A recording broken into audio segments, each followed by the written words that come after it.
Welcome, everybody, to another edition of the Making an Impact podcast.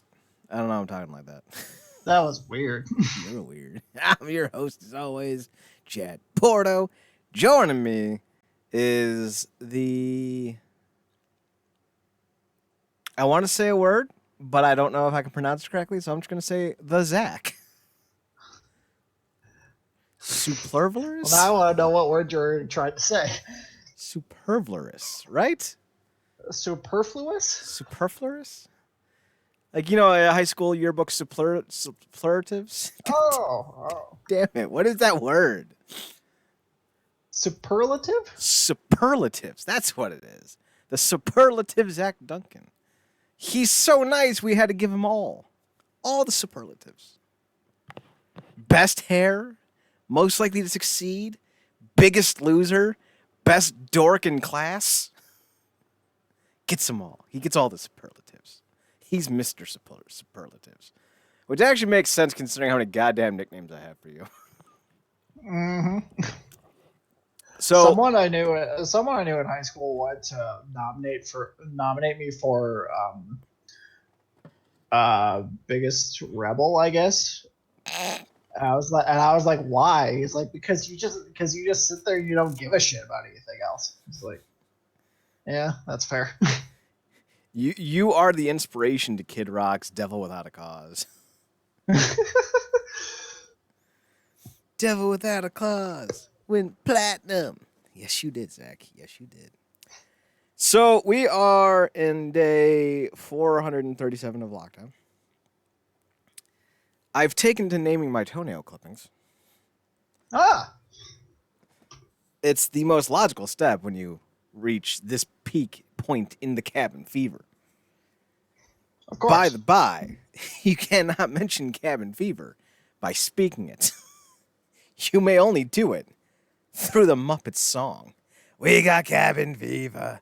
We got cabin fever. For me, though, this isn't that big of a change from my normal life, which is wholly entirely sad. I work far too goddamn much. That's a little depressing to think about. A little bit. I work way too much. Yeah. So we got Impact taping their first week. Not first week because I already taped all. But we got Impact taping their matches for the next 12 weeks. Ha-cha-cha. And before we even get to the show, we have two big ol' announcements that Impact made on the show. One, Tessa wasn't bothered to be there. Two, neither was Eddie Edwards. However, two different circumstances. For Tessa, she didn't come because apparently she lives in Mexico now. Apparently. I mean, I don't think the peso's as strong as the dollar. It's not. I know I'm being a bit facetious. Clearly she's all into Daga. Clearly. Because also, with the money she's making in the U.S., she's probably living like a fucking queen in Mexico. Well, see, that's also part of the problem because cartels run rampant in Mexico. Also a problem. And they often attack the super rich, unless the super rich are also on the payroll. Just saying, being a famous person in cartel-controlled Mexico, not exactly the place to be. So, I talked about it last night with Marcus. Knowing that she's in Mexico does change my opinion to a degree. But not that big of a degree. Because, to the best of my knowledge, I think she could have gotten out of Mexico and gotten back in. It's not exactly like we're that worried about people going into Mexico. Yeah. It's kind of more of a one-way issue. Well, at the northern border, we're worried about people leaving. Like, wait, what do you mean you want to go? What do you mean? Canada's nicer. We have pollution and corrupt politicians and news agencies that run amok with falsities. Why wouldn't you? No, you can go. I convinced myself. Take me with you. Send me back some ham. Actually, that's the one thing I will not give Canada credit for. Great healthcare system, good education system, fantastic sports. Fuck your ham. Your Canadian bacon bullshit. Motherfucker, that's not bacon. That's a slice of ham. You can tell me it's bacon, but you can also tell me... Well, that's bullshit. Well, yeah, it is. But you can also tell me that a horse kicking me in the head is a blowjob. I'm still not going to believe you. I know what those things are. I know what bacon is. I know what ham is. Bitch, that's ham. Fucking give me a piece of goddamn cooked ham and you think it's not going to be fucking noticed. It's not goddamn bacon. I don't know what you're all boots, but knock that shit off. So I don't know if like what's going on with Tessa, but there's still a little bit of me that's a little perturbed with her. Not because she's a woman, not because she's a world champion and a girl. Oh, can't have that. It's because she talks so much perpetual shit. She's constantly going on and on and on and on and on and on and on. And I will walk 500 miles and I would walk 500 more. Because, like that song, Tessa Blanchard's walking to the point real slowly. And that point being is that she always talks about how much better she is. Or she's as good as any guy, if not better. She's the face of the brand. She's proving that women can do anything that men can do. If you don't like it, get out of the way or get ran over. Yada, yada, yada, yada. Superlative, superlative, superlative. Now that I know the word, I'm not going to stop saying it. That's how I learned, Zachary. And it's this redundant, repetitive, girl power, future is female, the force is female bullshit that everyone says, but no one really believes. And Tessa had an opportunity to go, I am going to back up every fucking word I said when I said I was the face of the company, when I said I was the face of this division, when I said that I was going to be the best wrestler in this division. I'm going to back that up, show up, and defend this belt. Instead, we didn't even get a fucking Skype message from her.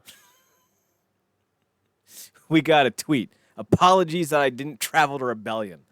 Thanks, Tessa. Now, people go, but Eddie didn't travel either. You're right, he didn't. Eddie also has a 3-year-old. Yeah. What's Tessa's excuse? I'm guesstimating she's 3. She might be 2, might be 19 months. She might be 47 months. I don't know. Why do women count in months? Once you get to 11 months, 30 days, and like 12 hours, it's 1. Correct. And then you say she's mostly 1. After you reach the 1 year mark, no more months. She's 18 months. You mean a year and a half, bitch? I don't know why we would do that. It's not a dude thing. Like, that is specifically a mom thing. I think it's maybe... I do have a rationale, and it's not mean, but it could make sense. Uh-huh. I think because of that whole attachment, birth, and all that stuff, I think the idea of a child growing up might be harder on a mom initially. Obviously, it's hard on the dad after like 10. After 10, it's like, fuck, stop. But that's when moms kind of chill out with the growing up and now encourage them to explore who they are. But like before then, I think they try to rationalize like, no, she's 84 months. You mean 6? Are we saying she's 6 years old? I can give you 18 months. I can't. It's a year and a half. I could give you 18 months because 18 months, year and a half, fine. But if you're pulling out, my baby's 14 months. She's 36 months. You mean 3? She's 60 months. That's 5, bitch. She's 120 months. Bitch, she 10. She's like a year from puberty. Advance the terminology here, man. Like, come on. She's 314 months. Bitch, she 25. Actually, I'm going to do the math on that. What is 314 months? This is my favorite bit we've ever done. And I don't know why. I'm quite impressed with your math skills right now. Really? Thank you. Oh shit, I was right. Well, I was a year off, but it's fucking close. I said 25, it's 26.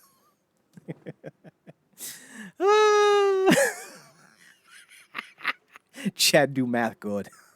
Chad speak big word, big math, big word, big math skill, big brain. So Eddie and Alicia have a 3-year-old. I don't technically, because like I for me, I think there's like a mystery there. Not really like a real mystery. But like I don't know if they just adopted, as one does in like TV. Oh, like I adopted this baby.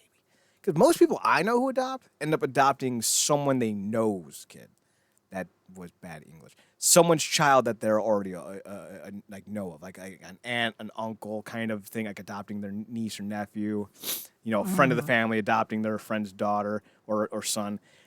So I don't know if that was what Alicia and Eddie did, or if they went through like an actual adoption agency. Which like, don't you just wish there was like a pound you could go to? I want the little blonde one and that little Indian one in the back. Put them in like little like what are those wood chippings? Wood shaving.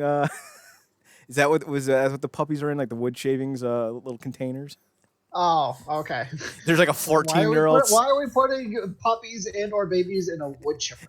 Oh, they got like the wood chips, like wood shaving floors. There's like a 14-year-old like emo kid reading like emo magazine. Oh, are you gonna adopt me or what? We're not gonna adopt an old one, are we? Well, senior kids need loving too. Senior kids had their chance to get loving. That's why they're still here. Just scratch them behind the ear and watch how they roll their eyes. Ugh, not another one. Goddamn normies.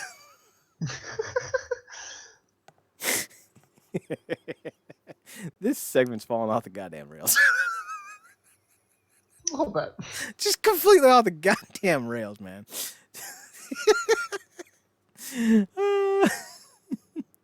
Well, like I'm always kind of surprised that I don't think, technically speaking, there's any more orphanages in the United States. I don't know when that ended. I didn't know that either. There's boys' homes, girls' homes, and then the overburdened foster care system.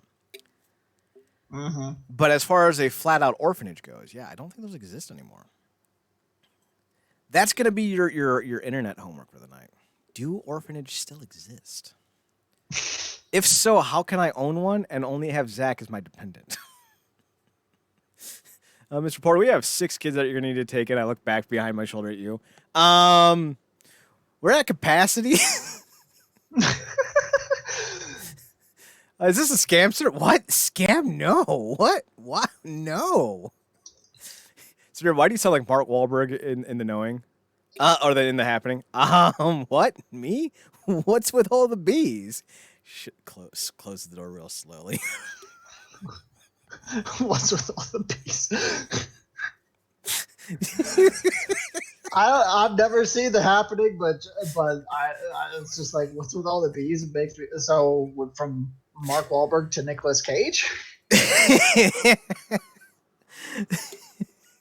It's even worse than that.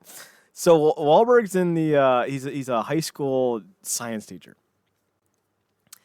and he's explaining like the collapse of the hives. I forget like the exact the hive mind collapse or something like that. It's the scientific kind of what's the word I'm looking for?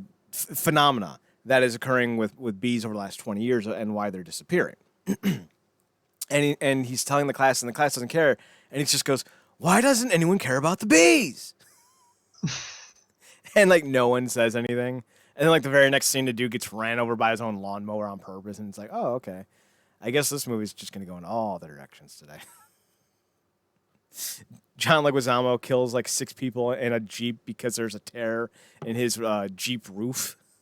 And the trees releases like this toxic fume that kills people or causes people to want to kill themselves. I'm just like, this movie's fantastic. The reason why I hate it, though, is very simple. You had the opportunity to kill out both Mark Wahlberg and Zooey Deschanel in the same film, and you didn't take it. Instead, you kill out John Leguizamo. That's fucking Luigi, motherfucker. That don't slide. That don't slide in my neighborhood. It's fucking bonkers, man. Just go. It's the hammiest fucking nature film you'll ever see, because it's all about, like, respecting the environment, or else the environment's gonna fight back. It's the smozziest. They're literally running from the wind, Zach, at one point. I am not even being funny when I'm saying that. There's literally a scene where people run from the wind. Wow. Yeah, it's fantastic. Isn't that pretty much what the Bird Box was all about?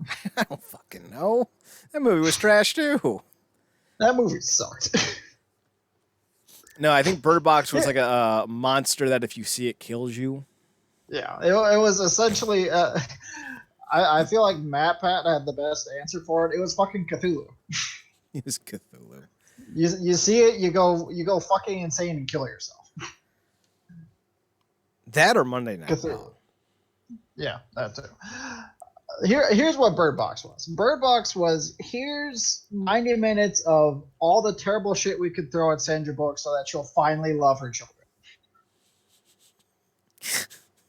That's all it is. She refuses to love her children until they throw all the shit at her. Doesn't she, like, purposely blind herself? I don't think she blinds herself. She just wears a blindfold the whole time. Oh, wait, no, that was me watching the film. Yeah. Sarah, did you need to shove 2 pencils into your eyes?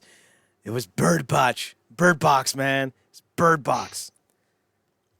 Were you afraid you'd see the monster? No. I was afraid I'd see Sandra Bullock. To watch the rest of the damn movie. I was afraid I'd see Sandra Bullock's career die. Too late. Well, I know that now. She was in Bird Box after all. So anyway, Eddie not traveling to the show makes sense because he's got a 3-year-old he's got to worry about. Tessa doesn't have... Are you not there? I can hear me. I'm bouncing. I'm bouncing, baby. I don't know about you. Zach? Do you live? I live. I'm gonna... Yeah, that was on your end there, bro. Was it? Had to be. Everything's working fine for me. Same here. I was still reading you too on the desktop audio for the recordings. Like, all that got picked up, bitch. Really? This already bad show just got worse. Bam! So good. Zach from deep, from downtown, NBA Jam style. So anyway. So Eddie not going to the show makes sense. He's got a 3-year-old, 2-year-old, whatever, 36-month-old, 116-month-old. Tessa not going. That's what we were talking about. Yes. Tessa not going kind of makes sense because I didn't know she lived in Mexico, but still doesn't make as much sense because she talks big game, but didn't do big thing. Don't tell me you can do a reverse 360 offhand dunk with Vince Carter, Vinsanity elbow hang to close it out, and then just do like a bounce pass. And say, well, I showed up, that's enough. No, it's not. You talk big game, you gotta bring big results. And Tessa didn't bring big results. So I do hold her. I do that. I do hold that against her. And Elgin has kids, I think. Mm-hmm. Oh, he's got womb gremlins. I'm not sure which one it is. By the by, womb gremlins, I'm all down with that. Vaginal canal trolls, those work too. Pets that you actually have to take care of. But so like I do understand that there's different circumstances. I do understand that there's different mitigating factors, and like I don't hold everyone accountable. I don't hold. Well, I mean, not accountable. I don't hold everyone responsible, and I'm not going to blame everyone. And like I said to Marcus last night, if Tessa was Taya Valkyrie or Jordan Grace or anyone else, there wouldn't be any issue with her not going to the tapings. But she makes such a concerted effort to either be beloved or beguiled that she doesn't seem to understand that these are the times in her career that will define her. Mm-hmm. Now, I'm not sitting here on a personal basis begrudging her from not doing this. I'm not going to sit here and say she ruined the product, because she has every right not to do this. Yeah. But I also have every right to point out that when you have such a big game where you're saying you're going to put Impact Wrestling on your shoulders, and that no guy can do what you can do, and all this other rhetoric that you've been spouting out for over a year and a half, and you don't step up when everyone else is stepping up, when you have the ability and the allowances to do so, it does look bad on you. And it does create a situation where you no longer live up to the lifestyle and the rhetoric in which you proclaim to be about. I don't think it's a career killer by any means, but I do think that it has exposed her. I think it shows the company that she's not willing to step up and be a leader. Because if Tommy Dreamer, excuse me, who has 224-month-year-olds? I think I did that math right. I'm thinking they're about 22, because like the last time I saw them, they looked like to be about 10 or 11, and that was like 2010. Remember when Dreamer won the title, or like when he was leaving ECW and his little twins were with him? Mm-hmm. So I'm thinking like they're 21, so like 223. But you know, he showed up. Ken Shamrock's 114. He showed up. Ken Shamrock's literally in the age range, and I'm not being facetious when I'm saying this. Ken Shamrock's literally in the age range of people who are most at risk. Yeah, he is. I'm not trying to be a dick about it.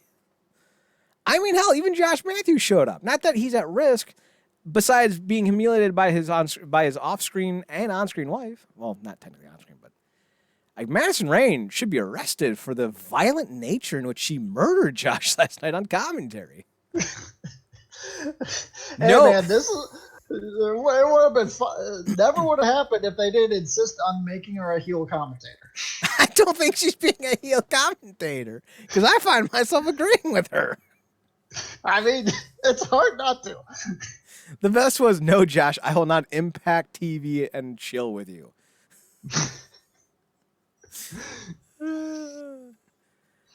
No, I will not. I will not Impact Plus and chill with you. That's what it was. Yeah. There was also some comment about him wanting to go to wine tastings. No. Michael, I remember. I just watched this like 5 hours ago. She said Michael Elgin wants title opportunities the way Josh wants to go to wine tastings. That's right. And Josh is like, hey, okay.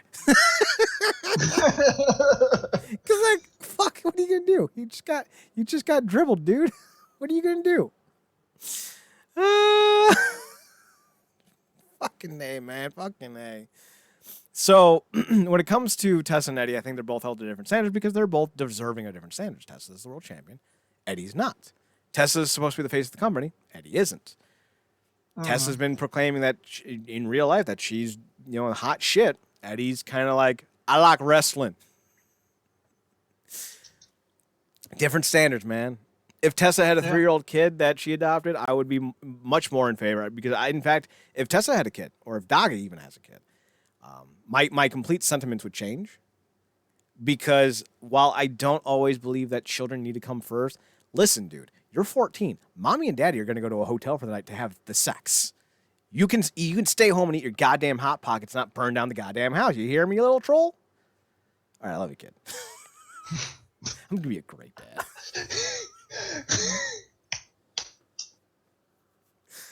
Like, there are times when you, as a parent, are allowed to take a night off. You get a sitter, that you trust. Yeah. Trust is important. Trust is very important. Go out for the night, come back in the morning, and be like, yeah, we need to get rid of these kids ASAP. Let's fucking get them into all the advanced courses and have them graduate by 15 so we can put them in goddamn college. And then that way we can still be in our late 30s and enjoying our bodies still. Of course, I'm just a good parent. I mean, I will be. Maybe. What do I know?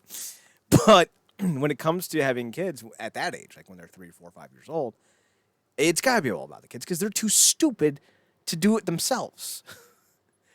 When you need to tell a 4-year-old, hey, maybe don't stick the knife in your mouth that way, your kid shouldn't be left alone for long. At 15, you're just hoping that they do something with the knife at that point. Yeah, just jab it in there. Jab it in hard enough. Maybe you can take out the tonsils that are infected. I love I don't think you should put the knife in your mouth that way as opposed to any other way. Think about it. If you're cutting a piece of meat and you stab the fucking thing with the goddamn knife like a badass, put it in its sideways and take it out slowly. Oh, like like a fucking badass takes out his Bowie knife and just stabs the meat, eats it that exactly, way. Or like hacks the fucking snake head off and hacks the fucking rattle off and then just sucks the bone dry with the goddamn knife in the middle. Yeah, like a badass. But putting it in where the blade comes down right in between your front teeth, like that's the bad way. Sticking it into like your sword swallow it, that's the bad way. Especially because it's a butcher knife and you're 4 years old. Just saying, kids are stupid. So like I am 100% on board with anyone who decides to put their kids first. I'm also on board with anyone who decides to put any elderly relatives first. I'm also on board with anyone who puts their prostitutes first. Like Johnny Swinger showing up without his paid call girls, that must have been a real big sacrifice for him. That couldn't have been easy. Because we all know that's the only way he's getting laid. God bless those hookers doing the Lord's work. So this is a very interesting situation because a lot of guys didn't show up. The North couldn't leave Canada. And honestly, I would be surprised if Ethan Page would have if he could have. Yeah. He very much seems like the dad first who does the wrestling for fun. Mm-hmm. You know, like if his wife made more than enough money and he could just yell at wrestlers from home, I think he would. I think that would be his jam. But like Josh Alexander, to the best of my knowledge, I don't think has a kid. Or at the very least doesn't have many kids. Or at the very least doesn't have Ethan Page's kids. At least one of those is right. Probably the last one. I know he's married to Jade Chung, I think. She used to be in NXT, like the TV show. Yeah. Not the promotion. So like she gets wrestling, so I'm sure she would have been okay with Josh if he would have wanted to travel. Because I feel like Josh is the kind of guy who, once he broke his neck, was never going to take wrestling for granted again. Mm-hmm. So like I think if Impact, from all that I've heard, which hasn't been much, Impact ran this taping very responsibly as they could, which in my world, I don't know if I love the show last night. It was a good show. I'm not sure if I would have been okay with it though. I'm not sure if I would have gone. That's just me though. So I'm kind of like already on a bit of a multi-layered kind of emotional spectrum at the moment where I don't want them to have these shows, but they've already filmed them. So what am I going to do? Not watch? Well, that seems counterproductive. But I also wish they wouldn't have done it in the first place. And then I also understand people who do want to work because some people they need to work. And it's not because of necessarily the money, but the sense of some normalcy. Because of just wanting to protect your own mental health. I get that. I'm still working. Zach and I have not had a day. Well, I haven't had a day off. Zach's a lazy piece of shit. He's had at least 3 days off. I don't mean in a row. I just mean sometime in the last 6 weeks, he's had at least 3 days to himself. You lucky bastard. What's that like? Yeah. I don't work week, baby. Yeah, well, I don't not work, baby. So, like, for me and Zach, our lives are pretty normal for the most part. Mm-hmm. Granted, when we go to the grocery stores, we both have to fight off our own zombie horde. Yes. I hate going to the grocery store, having like a cough or doing just a cough or a sneeze and just being like, everyone's gonna think I'm infected. Son of a bitch. Well, I clear my throat all the time. I'm the guy who goes, and everyone looks at him and they're like, what? And then I start to realize that they all have pitchforks and like sharp razor blades. I'm like, it's the goddamn salad section. What the fuck, people? I get a phone call. Hey, Chad, where are you? I'm running through the beans and Southwest mix section. What can I do for you, buddy? Oh, you need jalapeno sauce? I turn around and the horde's behind me. I'll have to go around. Loop back around, grab the jalapeno, keep going the other direction. Then you see me run by again with the horde behind me. And I grab the raisin bread because they also needed that as well. But then we all get to the register and we all just stop in an even organized line. And I'm just like, kutu, kutu. Insert my card, get a little receipt, put the stuff in the bag, pick up the bag. I look at the mob and I go, okay. And then we all sprint out together as they continue to chase me to my car. At least they're respectable enough to let me pay for my bills, right? Like, you go to the grocery store, and the last thing you want to do is have your grocery shopping experience interrupted at the pay line. Kill me before I get there. Fair game. Get me when I'm done. Admirable. But don't do it when I'm in line. That's easy. Right? Fucking hordes. By the by, I played Resident Evil 2 so much to the point where I'm no longer scared of it. Oh, yeah. No, okay, not true. I'm still terrified of I'm still terrified of Mr. X. Not because of Mr. X, but I don't play with the sound on. So occasionally he'll just be right there and yeah. you don't even know until you see it. I said, oh, holy shit, oh my God. More times in the last 3 weeks than I have in my entire life. I've gotten to a point, though, where I can literally get through most of the game in about 2 hours and 45 minutes. Oh, okay. And like once I realized like enemies don't respond in locations if you close off like the windows in the hallways, and like you have more than enough ammo to put down every enemy in the game, I've kind of made it into a pretty easy cakewalk. It's really like you pop off a leg and then you just knife the goddamn zombies to death. You avoid Mr. X.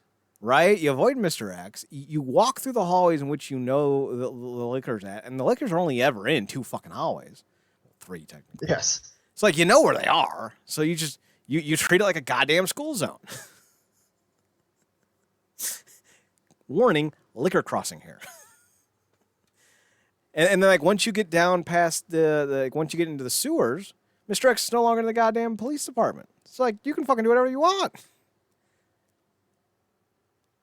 I put on loud music. Dance to it. Celebrate good times. Come on. Do, do, do, do, do, do, do, do. Woo-hoo. All right. So, Zach, you want to talk about the impact now? Sure. What do we got? 30 minutes later. So, first up, we got OVE. Madman Fulton, Jake and Dave Chris versus Tommy Dreamer, Rhino, and Crazy Steve. These prices are so low, they're crazy. Oh my God, that's his next gimmick. So good. Instead of doing Don West crazy insane deals of the day, you just have Crazy Steve doing it with a wacky waving inflatable arm co-host. I would buy everything. This was a fun little match. Seeing Steve back was great, mostly because he had been in NXT, then he got released, and I think he popped up at like one of the Impact Plus shows after his release, but like nothing much after that. I have to imagine this was going to be someone else, but I don't remember who was booked for this match, if there was anyone booked for this match before the pandemic hit. So I don't know if Steve was a fill-in for somebody or if it was always going to be Steve or if it was going to be someone on the roster. But Steve was here. Steve was cool. I dug Steve. What do you think of the match that the good guys, Rhino, Dreamer, and Stevie won? I like the surprise of Crazy Steve. It is an interesting. I do feel like it would have had to have been somebody else as well, because Crazy Steve, I feel like as much as Josh Matthews tries, he doesn't really fit with Rhino and Tommy Dreamer all that much. But I dug it. It was a a decent opener. It did kind of have a bit of a house show match kind of a feel to it, so I like that. Yeah, it was very loose. Tommy Mm-hmm. Dreamer trying to do a. Now here's the debate. I've heard kip up, I've heard kick Mm-hmm. up, and I've heard nip up. But Yeah, I don't know which one's the appropriate one. I've always called it a kick up or kip up. I've never I've called always it. called it kip up too. Yeah, I've never called it a nip up. Sounds too much like a nipple. But Josh Matthews clearly said that Tommy Dreamer tried a nip up Mm-hmm. and then made a joke about Oreos or something Of that course he did.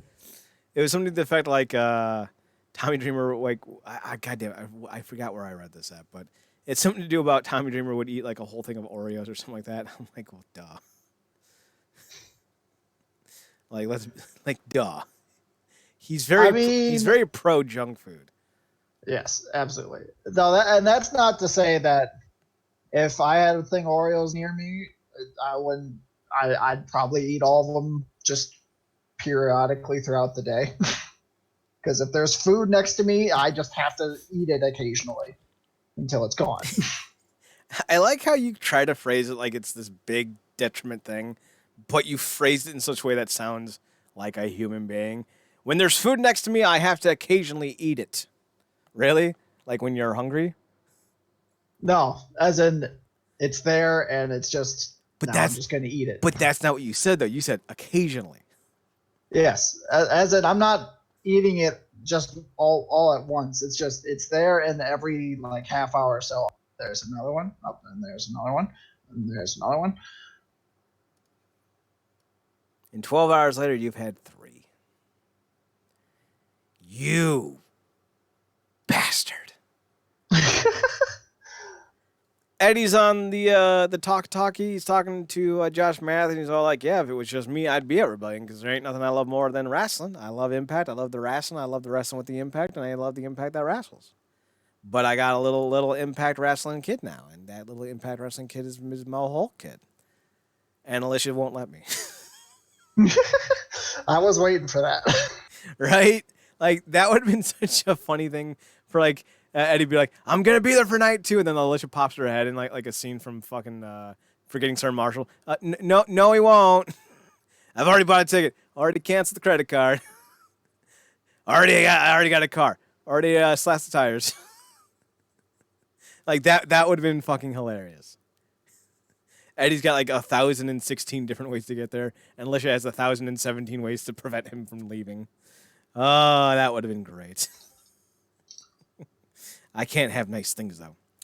We then get an announcement that because Tessa and Eddie are out, we're going to have an announcement for the main event of Night 2 on Rebellion. What could it be, though? What could it be? What could it be? But before we get there, I want to ask you a question. Mm-hmm. How are you? I'm good. How are you? I'm doing a podcast with a douchebag right now, but otherwise I'm fine. Man, I feel your pain. I know what that's like. You can relate. Uh-huh. So we get Gia Miller. She's filling in, I hope, backstage for the other one. Yes. The other one. I like how you gave it a very ominous vibe. Yes. The other one. You see, when the moon goes full every 13th day of the 14th month, the other one comes. Like, what is this, a Bayou Billy backwoods bullshit here? Come on, the other one. Love it. Gabriel Lauren Gabriel, Peter Gabriel. Bring me a higher love. I don't know if that's Peter Gabriel, but that song was on the radio today, and it's a fucking banger of a song. But Gia Miller is there, and she is the girlfriend of Ace Austin, which kind of kills the Ace Austin Banks porn star's mystique. It does. Not gonna lie. She has like a name like Smash, Crash, Bash, something like that. It might be her ring name. Or it might be the name that of the promotion she wrestles for. I don't know. But she's from the area that they're filming in, and I think that's why she was brought in. Joining the replacement staff is also David Benzer. I did not notice that. That's either a testament to how good he is, or a testament to how forgettable he is. Right? Because the point of the ring announcer is not to be noticed; it's to announce. Mm-hmm. But like, he also has a very distinct voice. So like, fuck you. So they were filling in for this week. So they're going to be actually filling in for the next 12 weeks if Dave Meltzer's report that they filmed 12 weeks of tapings is true. I don't think Gia Miller did a bad job, but I don't think Gia Miller did a good job either. Yeah, she was just really just kind of there. She, I know part of like the whole shtick of a backstage interviewer is not to pull away from the interview. But also, a backstage interview with a little bit of personality is also a good thing, because otherwise, why the fuck would anyone care about Mean Gene Okerlund? Exactly. That dude had attitude. That dude commanded a room like a goddamn general. Yeah, when Randy Savage said his mustache was crooked and Mean Gene was quick to fire back, well, your beard's a little lopsided too. Not entirely sure what Mean Gene was implying by Randy Orton's beard, but all right. Kind of a dick move on both their parts. It was. And then Gene's like, but I'm not one to take pot shots at you. I just love when Mean Gene told someone to stop smoking. That was great. You put that thing out. Mean Gene was the man. Then you had like Maria Kanellis, who like had like zero clues and was like the sexiest thing in the world, because who doesn't like a vapid blonde, even though she was a redhead? Mm-hmm. Then you had Lillian Garcia was a ring announcer, but she had some fire to her. She had like a big voice and sang and did that whole thing with Viscera that we all want to forget. At least I know I do. So, like, interviewers should have a little bit of personality, but it shouldn't be to the point where they're dominating the scene. They should be adding to it. Like, Mean Gene is a stickler for the rules. Mean Gene is someone who is going to be very, authoritarian in how he interviews, because he does it almost as a news host would. And he doesn't let people off the hook, and that made him very unique. Maria was very vapid and very bubbly, and she didn't really have a clue what was going on. And it was adorable and sexy. But she also allowed people to play off of her.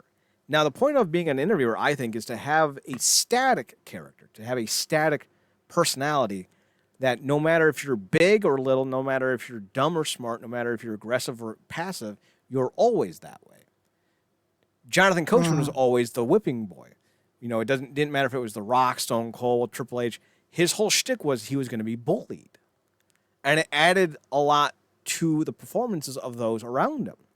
That's why when Coachman started to become more like a villainous announcer in 03, it really killed all of his momentum. And then he started talking for real when he went to ESPN and revealed how much of an idiot he truly was.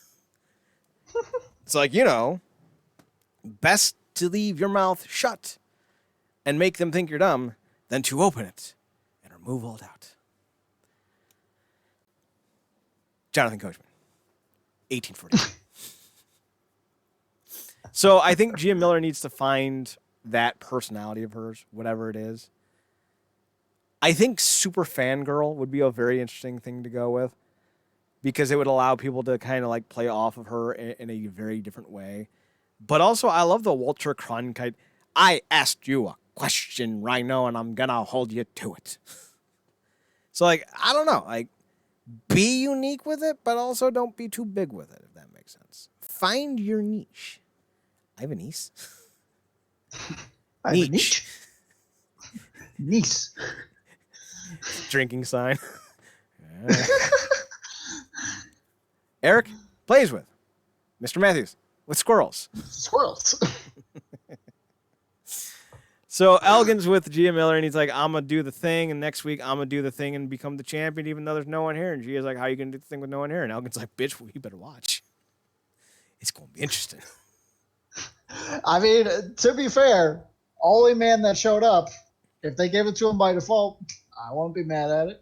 Right? And it actually would play up to be a real interesting angle if they end up doing Slammiversary, be it a tape show, live show, or if they do it with an audience, without an audience. Elgin, the champion, against Tessa, the uncrowned champion, or vice versa. Tessa, the champion, versus Elgin, the uncrowned champion. Mm-hmm. Now, I pitched out three ideas last night. One is you stay with the status quo. Tessa's champion, and she's not on TV for 12 weeks. That's not the preferred idea.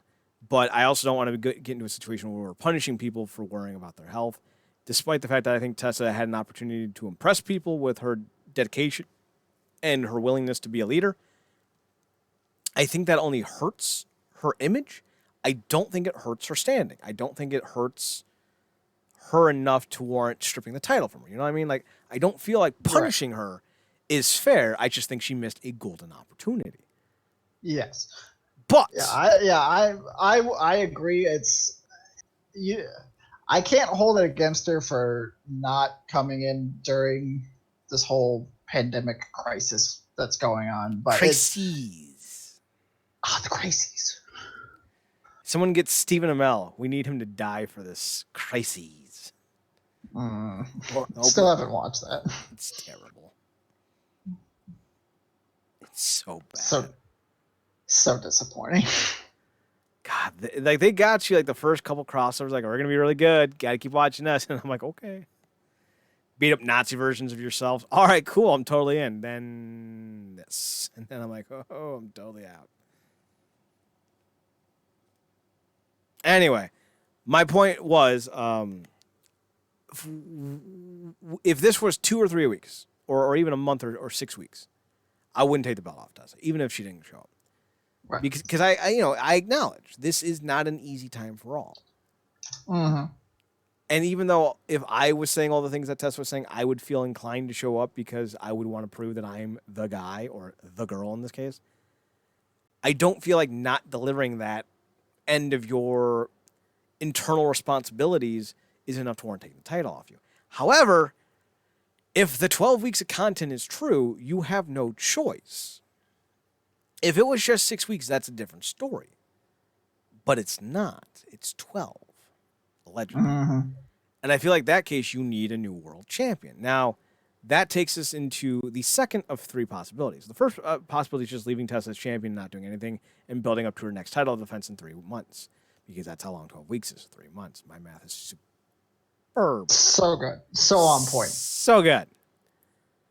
But, so the other idea is to have a new champion crown. That means a new Impact champion, you strip her of the belt, you crown a new champion, yada, yada, yada. But there might be another workaround. Thackeray. Do you remember that they announced that they were going to have a show called Homecoming? Or no, not Homecoming. No Place Like Home? No Place Like Home. Do you remember that? They were going to have that show in April? No Place Like Home? I remember this. Do you remember that they were going to have a ladder match?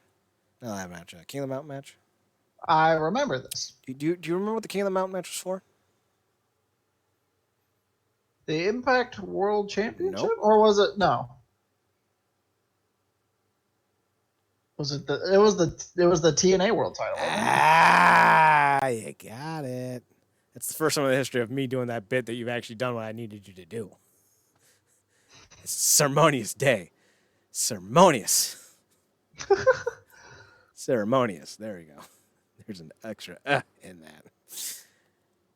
We will honor April 22nd every day. Not every day. Every year on April Every 21st. We will honor April 22nd every year on April 21st.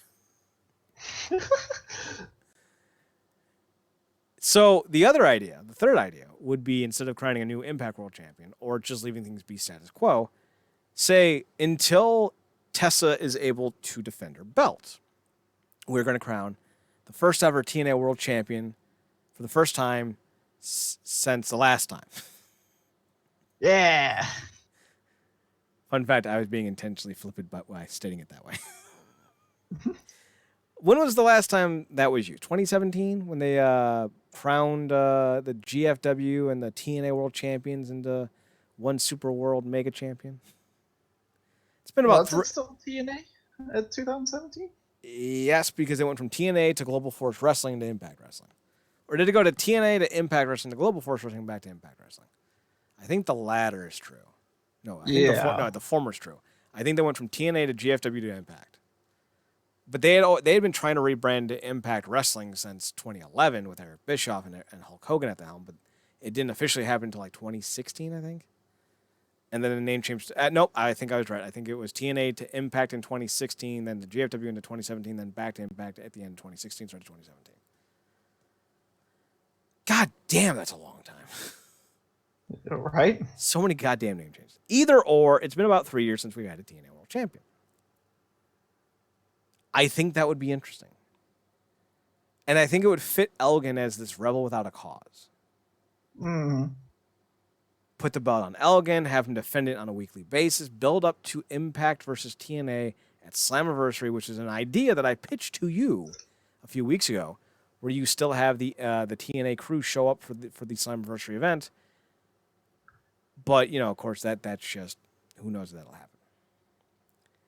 I don't know about you, but how does that idea work for you?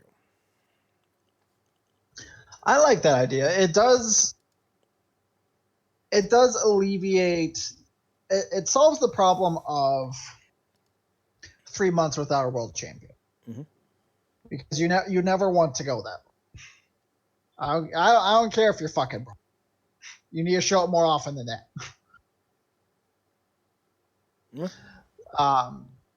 And I like the idea of going into Slammiversary, and you know, I like the Tessa versus Elgin, who is to crown the real world champion. I like that idea. So I cannot say that I am. I like the idea of Elgin defending, maybe not every week, but pretty regularly, and him. I even like the idea of him just kind of rolling over guys. Mm-hmm. Like some guys, like if he went up against Eddie, then you know obviously that would be a little more back and forth. But other guys you would go up against, you know, he just beat in like 5 minutes, just destroy them. Mm-hmm. Because that's what you want Michael Elgin to be, and that's what I feel like Michael Elgin would be best at being, with the size that he is and just the way he wrestles. Yeah, I'm in agreement, because you could put Elgin in there with so many of the guys, and considering they're bringing a lot of local dudes, you have the opportunity of finding out, because where are they? Are they in Virginia, Carolina? Tennessee. They're in Tennessee. Being that they're in Tennessee, I'm sure there are guys that are nationally known that you can use in Tennessee to have, you know, be feeders to Elgin. Because I don't know who is all on the roster, but you could probably have Dreamer and Rhino do hardcore matches with Elgin. I don't know if RVD showed up. Callahan's there, we know. We know Shamrock's there. We know that the Rascals, Double XL, and Falaba and TJP are there. So, like, you know, there are plenty of guys for Elgin to have matches with over the next 12 weeks. And you don't need to have a match every week. So you only really need 6 opponents. Make them all title matches. Have Elgin win all of them in under 5 minutes. Make him be the beast. And then maybe have like Rhino or TJP take him to 15, 20 minutes just to have a good match. But everyone else only gets 5 minutes. That's what I would do. But that's just me. So the Rascals taking on not Double XL, it's Triple XL. And TJP and Falaba. This was an okay match. Yeah. I mean, it's never. I'm sorry, Triple XL, but with you guys added to the match, if they weren't in there, it could have been so much better. Yep. Also, this match, I was like, it occurred to me that you have, I feel like TJP and Wentz are just a great matchup against each other. because they're both high flyers and they both have an MMA background to them. So that would be something interesting to see as a one-on-one match, possibly for X Division title. I would be down with that. Mm-hmm. That could work. We also had the Rascals win. We also had an announcement from the North talking about how they couldn't leave Canada. Not only did they couldn't leave, they didn't want to leave. They're happy to be in Canada. Yes, they feel like they're on the right side of the line, so to speak. Mm-hmm. So they're gonna have the best that Canada has to offer face them in that very ring that they are in for the tag team titles throughout the next X number of weeks. I'm hoping it's like two little people dressed up as like the Motor City Machine Guns. Or like a one-legged man with like a paper mache tag team partner attached to his shoulder, and it's like the Nasty Boys. Fucking great. Jerry Sachs is the paper mache guy, and they just rip him into shreds, literally. That would be fucking fantastic. So I'm actually really curious to see how they end up doing that, and if they actually do end up bringing in any real tag teams or any Canadian wrestlers that we haven't seen in a while, like someone like a Mike Speedball Bailey, who snuck into the United States illegally and got banned from working in the States for like 5 years. But if he hadn't been, he would have been like a super prospect because of how talented he is. So like, it could be an opportunity. So I'm curious to see how that ends up going out for them. Any thoughts on how the North intends on defending their Impact World Tag Team titles? I feel like it's pretty. I mean, they're definitely gonna do. Saying they're gonna bring in top talent and bring in, people that know, guys that nobody's heard of, and just squash them. And I'm not against it. So we'll see how that goes. I am not against it either. So as we scroll on down, we have Swan doing an interview. Swan is talking about how Mac, who is with him, is his best friend. There's conversations about, well, are you worried about Swan wanting to come for you if you win? And they're like, no, we're good. We're friends. Don't worry about it. That leads us into the match, which was, I would say, all right.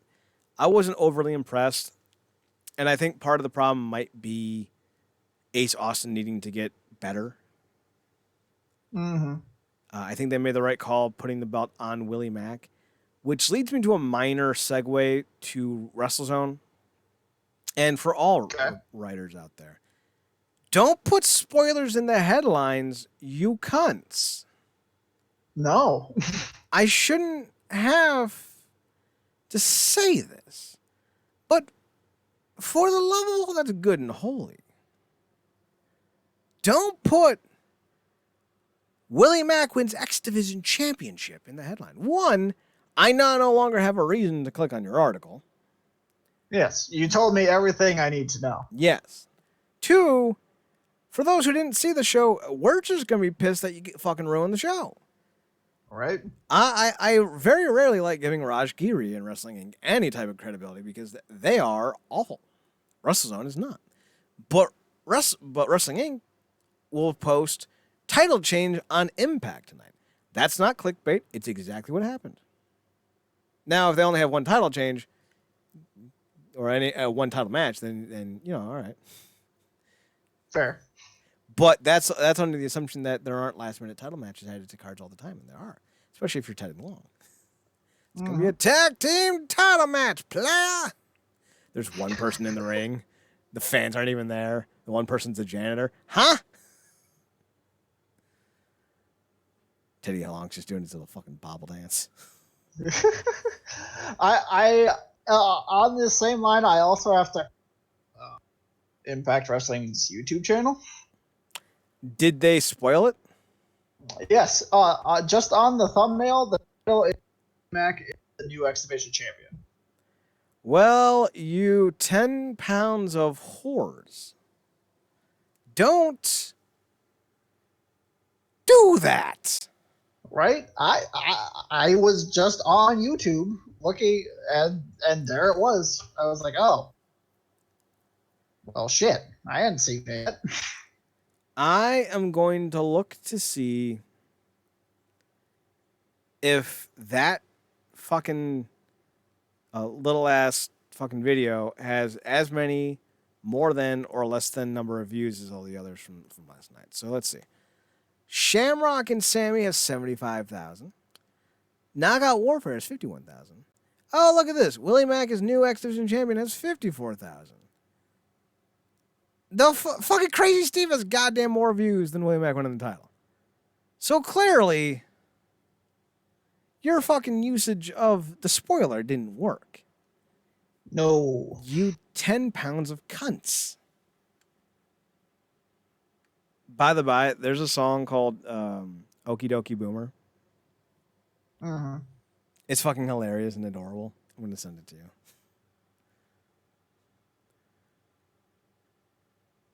That's really all I have to say about that. It's going to be one of those songs like My Jeans, where you're going to look for the 10-hour version of it. Bring back your endurance tests. Oh, gosh. I don't have endurance anymore. The 1-hour version. All right, so Ace Austin lost the title to Willie Mack. I still don't have too many concerns with Ace Austin. I just feel like he's not polished enough. And I think that was one of his big issues, even when he won the title, was that he wasn't polished enough. So I would like to see him work a bit longer before he gets another shot at any title. And I still think that him, Joey Ryan, and Johnny Swinger as a sleaze trio is the way to go. But apparently now we're calling Joey Ryan Joey P. Ryan. Joseph P. Ryan? Is it Joseph P. Ryan? I thought it was Joey P. I think it's Joe. I know that Joe it's P. Ryan. Joseph. Just because he's professional now. It only took him 22 years. Right. I also get the feeling that it would be fine if Rob was there, and that's just kind of how it was playing off. But it's really just Joey Ryan, trying to lump himself into Rob Van Dam, and it feels like that's legitimate. Rob's not even there most of the time. That's fair. They do have a nice entryway because they're using Katie Forbes as the "How dare you objectify her body" motif. Yeah. So even though she's not the endangered princess, she's still the endangered princess.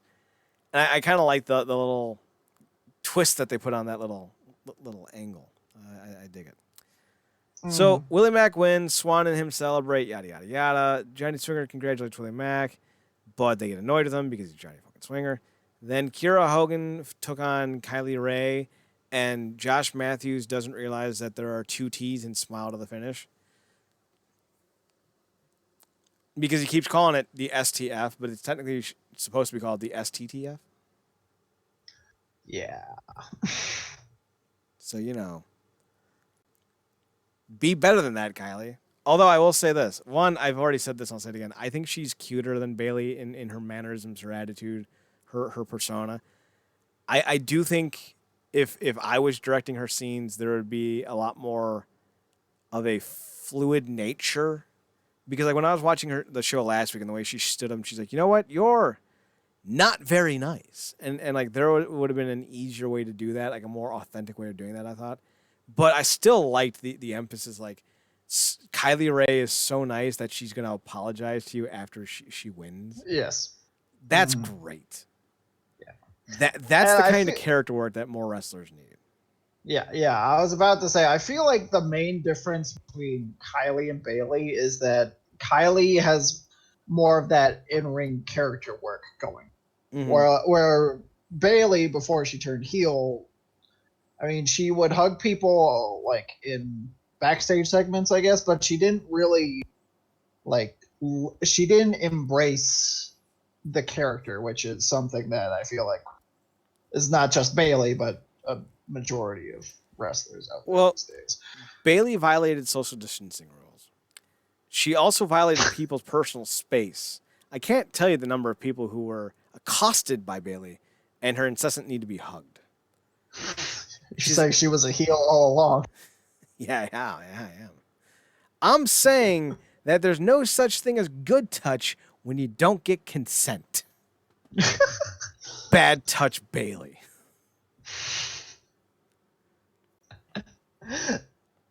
Bayley was Bayley because Bayley had an adorable little 10-year-old super fan. Sorry. I was wrong. 120-month-year-old. 120-month-old super fan. Apologies to the super fan. Like, that's it. Like, that's why she was so popular, because she had a super fan who was adorable and like, oh, isn't it cute? The little girl has a superhero and the superhero has a little sidekick. It's the most adorable. Ugh. I feel like the Grinch. It's just too much cuteness. Kylie forces Kiera Hogan to tap in the STTF. Yes.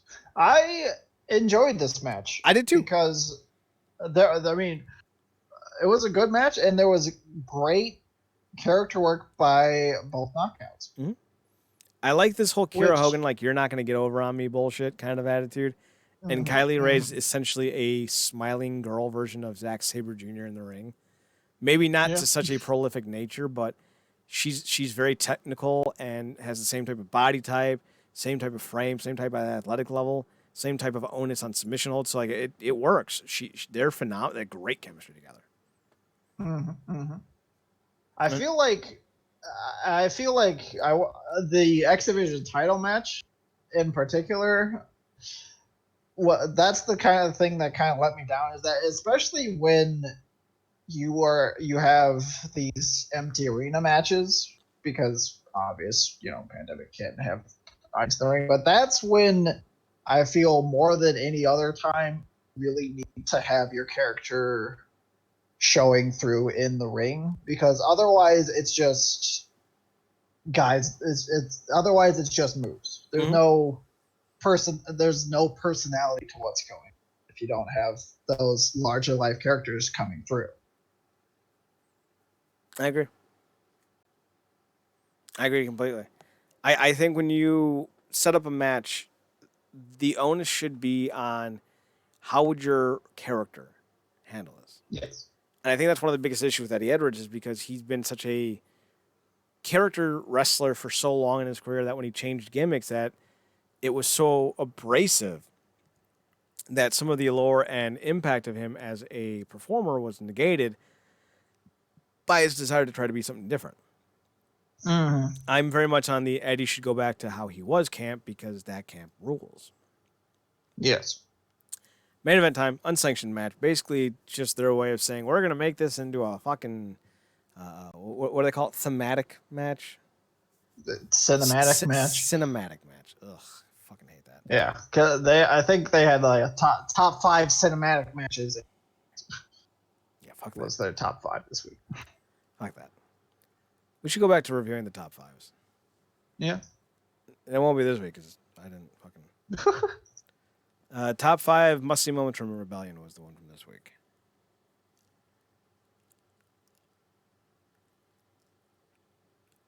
Must have been in last week. So, the match was good. It made Shamrock look like $1 million.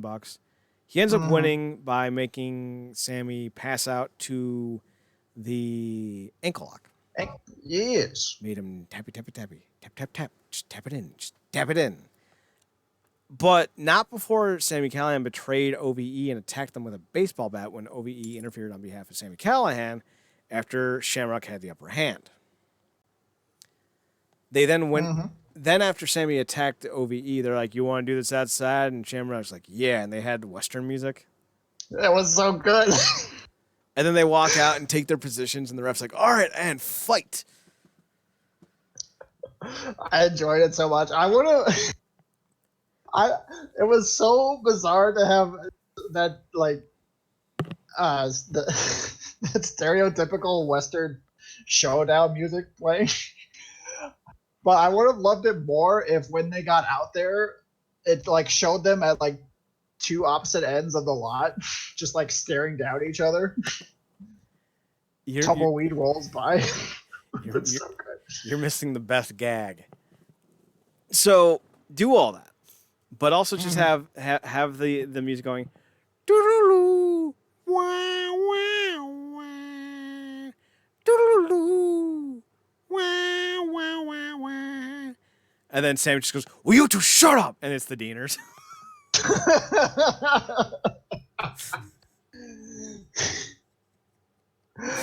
Oh, so good. Right? Only thing that would have made that better. I enjoyed the match. I don't fully agree with Sammy losing. I definitely prefer him passing instead of tapping out. But I feel like Sammy just came back after a few months off. He's got a brand new gimmick going for him. I feel like his first match back, he needs a win. Mm-hmm. I feel like that was the plan. Because here's the thing. I think our idea of the TNA World Championship coming into play is a lot more on point than maybe we're aware of at the moment. The only reason that Shamrock makes sense to win here is if you intend on putting Shamrock versus Elgin for the TNA World title or a new Impact World title match next week. So if that's the case and you have Shamrock win, which very well could happen, seeing Shamrock with the TNA World title for the first time in 20 years, 18 years, would be kind of cool. But would also be a lot harder to explain than Sami Callihan. And I feel like you can get your heat back easier with Sami Callihan by being Sami Callihan than Shamrock can trying to justify why he's in a world title match. So I understand and I agree with you in every other instance. However, what I will say is if Shamrock's not being used in a world title situation for next week, then I will wonder what the fuck the point of this was. However, also I'm a bigger Shamrock fan than I am Callihan fan, and when I'm a fan of someone, I don't give a fuck about what makes sense. Put the goddamn belt on Goldberg and don't ever take it off. Why the fuck would I? 3-minute matches, a minute and a half matches. Yes, please. I'll take it. Right, Goldberg all day, all night, all through Yom Kippur, baby. Let's burn this dreidel down. Let's light the menorah. Wait, how did that saying go in Top Gun? Let's light the fires and kick the tires. So let's light the menorahs and kick the dreidels, because I don't know any other Hebrew heritage items. I know menorahs and dreidels. That's it. And yarmulkes, but I'm not about to say burn a yarmulke. That's fucked. Even for me, that's fucked. And I have no filter. So overall, I would say this was a strong showing. The only match I didn't like was Mac and Ace. The others were really good. The segments were strong as hell. The explanations for why Eddie and Tessa weren't there were good. Built up intrigue for next week, and I'm all for that. Let's see, because they did announce Night 2 matches. I want to just hear your opinion on these. Okay.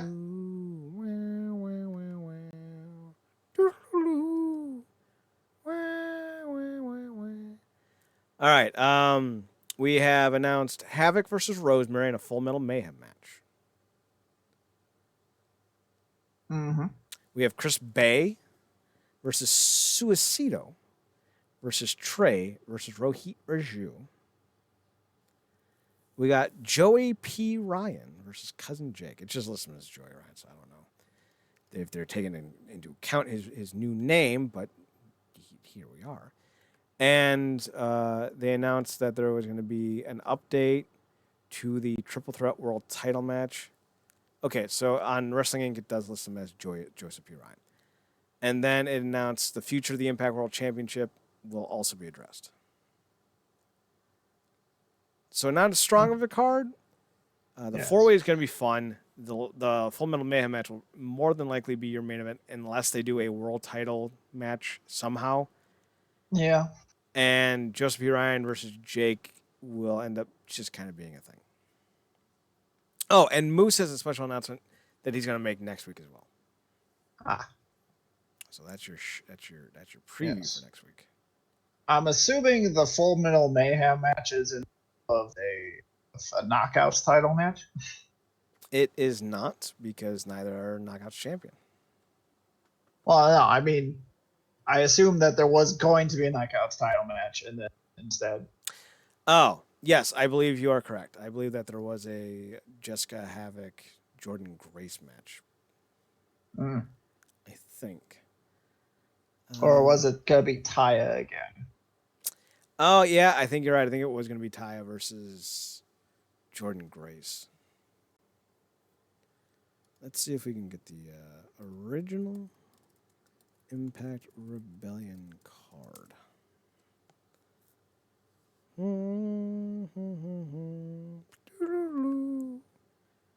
Now that's going to be stuck in my head. God damn it, Zach.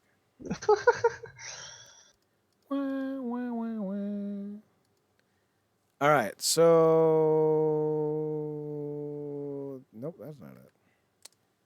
So this is it. Jordan Grace versus Taya in a Full Metal Mayhem match for the Impact Championship. Tessa versus Eddie versus Elgin for the Impact World Title. The Grace Taya match was for the Knockout title.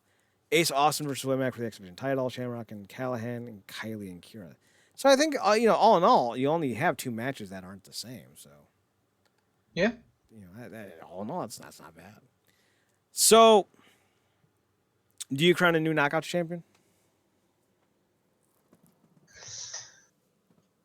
I mean, that's a good question. If we're saying, there should be a new world champion before the 12 weeks are up. Jesus, 12 months. Then crazy. that would pretty much, if we're all playing even here, then that would mean that there should probably be a new Knockouts champion as well. I would agree with a caveat, and this would apply for Tessa as well. If the North is able to do this with their own camera, their own friends, and what have you, and be able to keep their tag team titles relevant, even though they're not there, if Tessa and Jordan can do the same thing, then I would be fine with them not being at Tennessee because they're still wrestling in, Mexico and wherever Jordan's from. Right. The mascara, probably. Well, she's a little short to be an Amazon. But, then that becomes a situation where I'm okay with them not stripping the belts. But I don't see that being the situation. So I would just either strip the belts from both or crown a TNA World Champion and a TNA Knockouts Champion. Because I'm sure you got that white belt somewhere in storage. And then you can do 2 title unification matches at Slammiversary. So, yeah. That's what I would do. So anyway, next week, going to be fun. What do you think of this week's show overall? Good? Great? I thought it was a pretty decent show, especially, was it always going to be on Access like this? No, it's going to be a pay-per-view. I thought so. So I was a little surprised by that. Not too surprised, but a little bit. But it ended up being a pretty decent show. I don't think the lack of an audience really inhibited it in too far.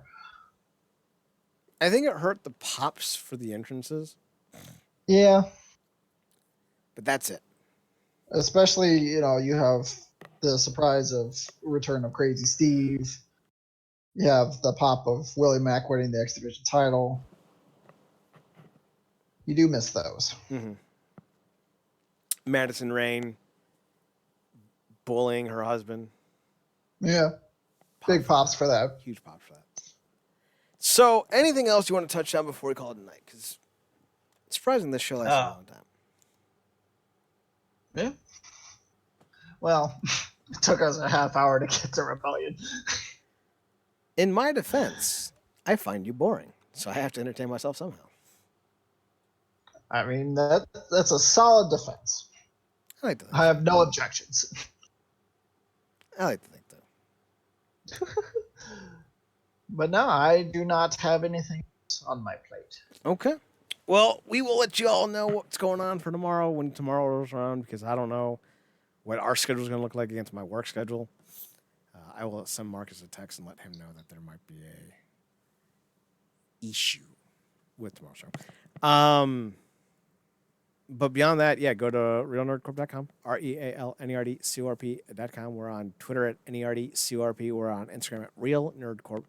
You can find all of our old podcasts on Podbean by going to realnerdcorp.podbean.com or by downloading the Podbean app to your mobile device and logging in, signing up. It's free. Then search Real Nerd Corp on the Podbean app and start listening today. We are also on YouTube at youtube.com/WrestlingUnderground and as well as on Twitch at twitch.tv/WrestlingUnderground. We can be found on our personals at Dr. Nope, that's your Twitter. You don't use that. I don't blame you. You are on DeviantArt 2020. Nope. Radiance 2020 on DeviantArt. You got it. That's Radiance 2020, RADIANCE 2020. You can also find them on the same handle, same spelling, same everything, on Instagram as well. You can find me on my personals at Chad Nerdcorp, ChedNerdCorp on Twitter. Also at Chad's Photo Hut on Instagram at ChadSPHOTOHUT. That's Chad's Photo Hut. RealNerdCorp.com. Website one more time. Great place to keep up with all the news and podcasts and stuff. Anything else? Did I forget anything? I don't think so. All right, then we are done for the night. We will talk to you guys hopefully tomorrow, but definitely next Wednesday for sure. So tune in, check us out, and as always, watch more wrestling. Zachary, unless you got anything else you want to add, take us home. I'm good. So take us home. Oh, I didn't hear the last part cut out. Good night, Sammy Cal.